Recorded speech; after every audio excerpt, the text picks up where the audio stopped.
Hello! Welcome to the Module 1 of our Facebook ads for insurance agents. The Module 1 is Mindset Shift from Beggar to Business Builder. By the end of this module, you'll be able to identify 3 limiting beliefs holding you back and articulate a new empowered mindset that aligns with becoming a confident digital marketer. On everything na gawin natin, kailangan meron tayong preparation. Meron tayong why. So we're going, kumbaga sa martial arts, ito yung stretching natin, ito yung preparation, ito yung basics. So we need to prepare for the basics para maging ready tayo dun sa actual na laban. Because, like martial arts, no, or dancing, pag dumiretso tayo sa sayaw ng without any preparation, without any stretching, so ang mangyayari, after the dance or after the dance, sasakit yung katawan natin or workouts or something. So ito, preparation, this is a basic. So kailangan to. So hindi pwede tayong mag-jump agad dun sa actual pag hindi pa natin, kailangan ayusin muna natin yung mindset natin. So we need to unlearn things. Kung feeling mo may alam ka na, congratulations. Pero dito mas dadagdagan natin kung anong alam. Okay? Let's say you buy a new Windows laptop. Tapos nilagyan mo siya ng Windows 7.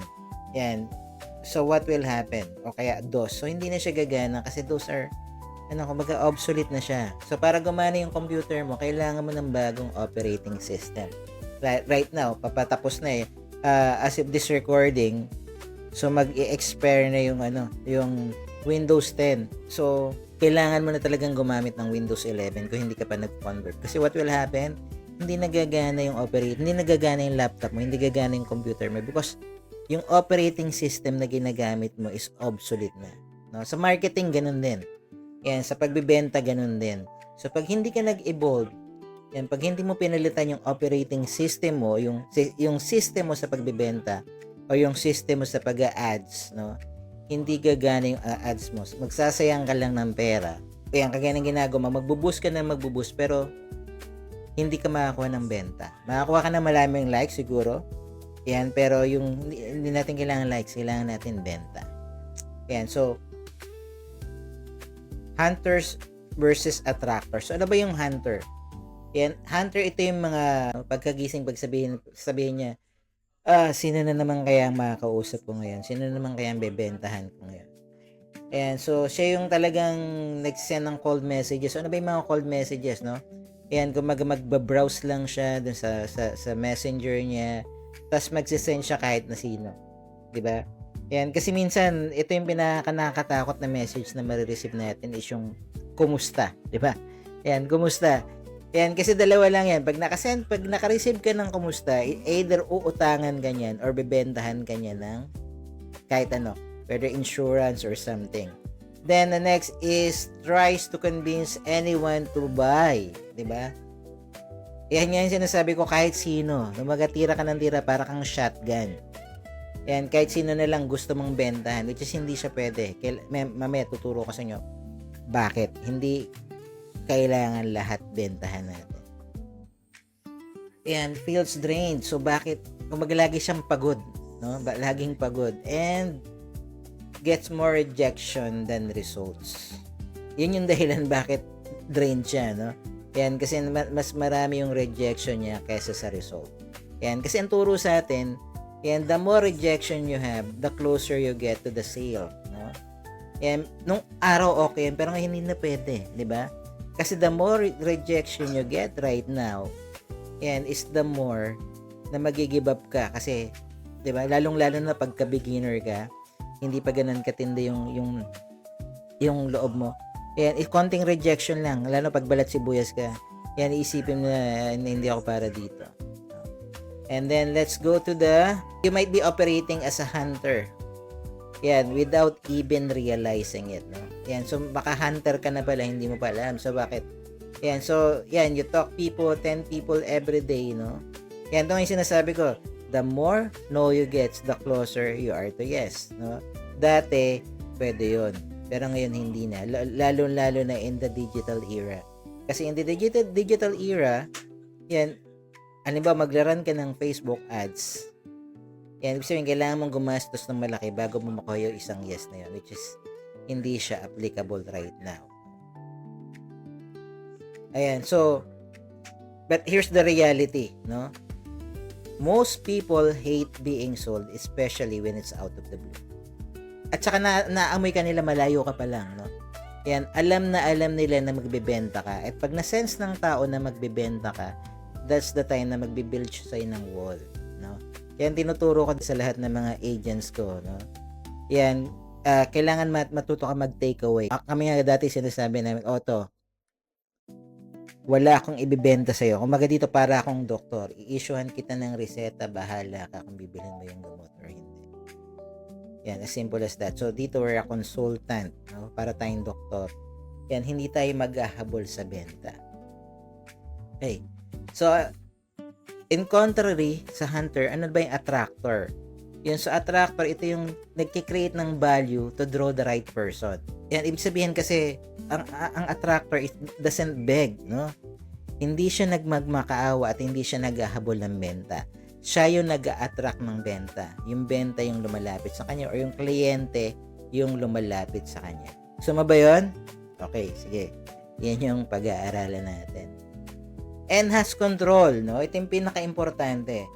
Yan, you need to have control of your own mind, no? Yan, so kailangan lagi kang emotionally detached and remain objective. Yun yung kailangan natin. Kailangan, pag nagalit yung kliyente mo, kailangan hindi ka galit. Or hindi ka magrara ng ads dahil galit ka, no? Or dahil mataas yung emotion mo or mababa yung emotion nyo. So, you need to control your emotion. And the next is, feels aligned, confident, and respected. Saan ba nanggagaling yung confidence? So, actually, confidence come from familiarity and practice. So, yung iba kasi iniisip nila bakit yung mga doktor ang ganili na mag-opera. Yan, bakit nakakapag-opera sila ganun-ganun na lang, no? Binibiak nila yung tiyan, nilalabas yung bituka, tapos binabalik, no? Yan, pero on the first day, hindi nila nagawa yun. Nung first year na medicine students sila, hindi nila nagawa yun on the first day. Yan, that's ginagawa nila yun every single day. Yan, ini-improve nila yung craft nila. No? Yan, so para magkaroon ka ng confidence, you need to practice, no? Kailangan familiar ka sa ginagawa mo. So remember, confidence comes from, pag mas mataas yung perception ng value, yan, mas bibili sa yung tao. Yan, let's say halimbawa, bibenta ko sa itong ballpen, no? Or yung lapis na to. Bibenta ko sa ng 1,000, bibilin mo ba? Ano? Bibilin mo? Hindi, syempre talaga, hindi mo talaga ito bibilin kasi lapis lang to, bibenta ko sa 1,000, hindi mo talaga ito bibilin. Pero halimbawa, bibenta ko sa itong lapis na to, same lapis, pero itong eraser na to is diamond, 1,000 pesos, bibilin mo ba siya? Of course, bibilin mo. Ayan, kasi mas mataas na yung value niya compare dun sa unang pencil, no? Na talagang pencil lang. So, ibig sabihin, yung perception of value, mas same pencil lang, pero mas mataas yung value ng pangalawa, kaya bibilin mo siya. Yan. So, yung attractor, ganun yung ginagawa niya, yung binibenta niya is, binibigyan niya ng value. So, yun yung kailangan natin gawin. Kailangan natin i-build yung perception of value. Yan, doon sa mga binibenta natin. And then, attractor builds system that bring leads to them even while they sleep. Diba? Yan, kasi ngayon, hindi na uso yung referral. Okay yung referral, okay siya.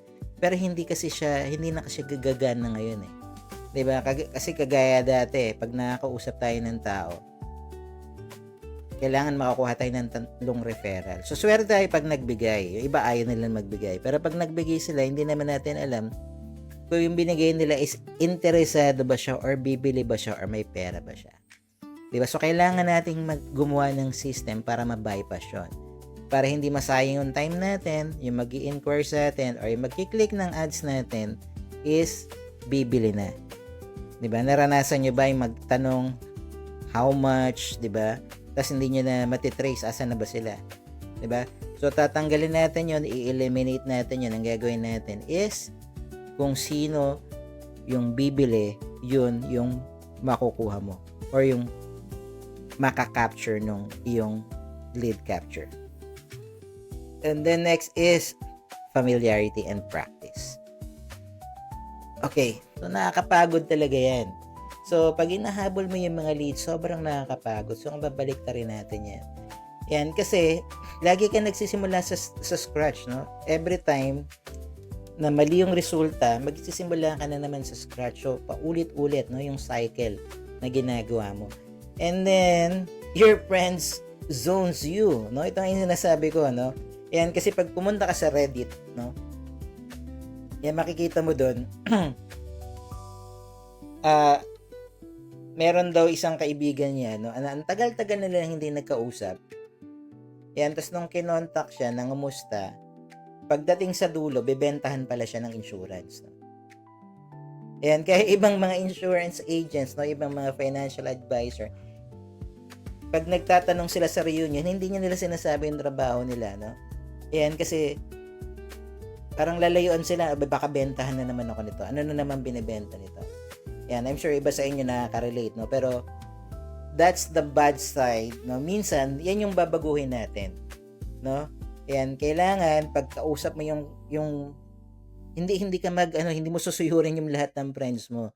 Or hindi mo iisa-isahin yung mga hindi mo kakilala, nakita mo maganda yung damit, tapos bigla kang magme-message kasi bebentahan mo siya, no? Yan, that is chasing leads, no? So, pag ganun ginagawa mo, isuzone ka talaga nila, no? Yan, talagang ibablock ka nila. The worst, no? And then, you lose confidence. Sabi ko nga, di ba? Every failure na mangyayari sa'yo, yan, nawawala, unti-unting nawawala yung confidence mo. And ang pansinin mo, minsan, pag sobrang taas ng benta mo, that's the time na sobrang taas ng confidence mo. At dumadating yun din yung time na pag sobrang baba ng benta mo, yan, sobrang baba din ang confidence mo. Yan, sabi nga nila, no, sakit ng kalingkingan, sakit ng buong katawan. No? Kasi ganoon talaga, no? So, iwasan natin, the more na maghahabol ka ng leads, bababa talaga yung confidence mo kasi hindi tama yung sistema na ginagawa mo. And you become reactive, not strategic, no? Yan yung sinasabi ko kanina. Pag reactive ka na, yung control over your own mind, hindi mo na nagagawa, no? Nawawalan ka na ng control. No, hindi ka na strategic. And then, imagine this instead, no? Imaginein mo. Baliktad, no? Yung prospect na mismo yung naghahabol sa'yo at nanghihingi sa'yo ng tulong. Gusto mo ba yun? And then, booking appointments while you sleep. So, dati, pagod na pagod ka, and dami-dami mong mini-message. Minsan, nagpupunta ka ng coffee shop, kung sino-sino kinakausap mo. Yan, pero wala ka naman makukuha ng leads, or may makuha ka man, hindi naman siya pala bibili. No? So, what if booking appointments while you sleep? And then, no more chasing, just converting, no? So, ang gagawin mo nila, hindi ka na maghahabol. Magko-convert ka na lang ng leads, no? Alam mo, hindi to fantasy, no? Yan, it's what happens when you shift from beggar mindset to business builder mindset. Yan, kasi dati iniisip mo, fantasy siya, no? Hindi siya fantasy. Yan, kailangan mo lang ng tamang sistema para magawa to. Okay? Yan, so, ano ba yung 3 limiting beliefs that keep you stuck, no? Yan, so una, is I'm not good at marketing. Hindi naman ako magaling sa marketing eh. Sales ako. Sales. Pero alam mo, kahit gaano ka kagaling na sales, no? Pag wala kang client, wala kang benta. No, the truth is, hindi ka magaling sa hindi totoo na hindi ka magaling sa marketing, no? Wala ka lang tamang training. Marketing is a skill, not a talent, no? So, pag talent kasi inborn yan eh, wala ka na magagawa doon. Pero yung pinagsinabi nating skill na pag-aaralan yan, so pwede yung matutunan. Ayan, if you're familiar with Aiza Sigera, di ba? Yung singing niya, dati hindi yung talent, no? Hindi niya talent dati yun. Pero because of his, no? Ano ba? His na ba? Yan, his hard work, no? Her hard work or her hard work. Yan, na-develop niya yung skill of singing. Yan, kasi ganun yun, no? Yan, hindi, kulang ka lang sa training. Hindi totoo na hindi ka magaling sa marketing. Yan, lahat ng bagay natututunan. And then, my success depends on luck or referrals. No? Ito yung debate referrals, referrals are good, no? Yan, pero hindi kasi siya strategy, hindi siya technique, no? And pag sinabi, ako naniniwala ako sa luck, no? Luck, pero yung luck na para sa akin is labor under correct knowledge, no? L-U-C-K. Kasi pag-aasa ka lang dun sa luck na swerte, no? Swerte mo pag sinwerte ka, di ba? What if hindi dumating yung swerte na iniintay mo, no? So, kailangan maniwala ako dun sa isang luck, no? Yung L-U-C-K, labor under correct knowledge. So, pag tama yung knowledge mo, pag may knowledge ka, no, suswertehin ka talaga kasi alam mo kung paano siya gawin. Hindi yung nag-iintay ka na lang sa swerte, no? Ayan, so sabi ko, referrals are great, but they're not a strategy. You need a system that you can control, no? Yan, kailangan na control mo siya, hindi yung kasi pag yung baril hindi mo na control yan, iba-iba yung direction niya, no? Or pag na yung drive mo, hindi mo na control yung driving mo, iba-ibang direction, so mapapahama ka. And then I don't want to bother people. Yan, so I'm sure yung iba dito pumunta nag-agent sila or nag-ahente sila pero mahiyain sila, no? Pero dati kasi nung unang panahon, handa na ba ako? Kasi dati wala akong nakitang agent na magaling na hindi makulit, no? Kasi dati yun, dati. To be a good agent, kailangan makulit ka. Kailangan persistent ka. 'Di ba? Dati hindi ka magiging magaling na agent pag hindi ka magaling mangulit, no? Pero sa panahon ngayon, tama ka, you don't want to bother other people. 'Di ba? Pero ito kasi yung diyan, sagot diyan. You're not bothering people when they ask to hear from you, no? So ang gagawin natin, mag-a-attract tayo, wag tayong mag-chase, no? Wag tayong maghabol sa kliyente. Ang gagawin natin, babalik ta rin natin. So, magugulat ka kahit hindi ka ganun kakapal yung mukha mo, makakakuha ka ng kliyente. Kasi mas madali yung kliyente pag kakaharap mo na siya. Ang mahirap lang naman yung maghanap, no? Pero pag andyan na sa harap mo at pinitch mo, yan, kapanipaniwala ka, yung itsura mo, yung credibility mo maganda yung credibility ng company mo. And then, kahit hindi ganun kaganda yung product na binibenta mo, kasi usually pare-parehas lang naman yung insurance eh. Yan, nagkakaiba lang yan kung paano mo siya i-deliver. Di ba? Kung paano mo siya ibenta. At nagkakaiba lang yan kung may bebentahan ka. Kasi kahit gano'n kagaling, kung wala ka namang bebentahan, wala din. No? So, ang kailangan natin, yung leads or yung client, yun yung lalapit sa atin. Okay, key takeaways.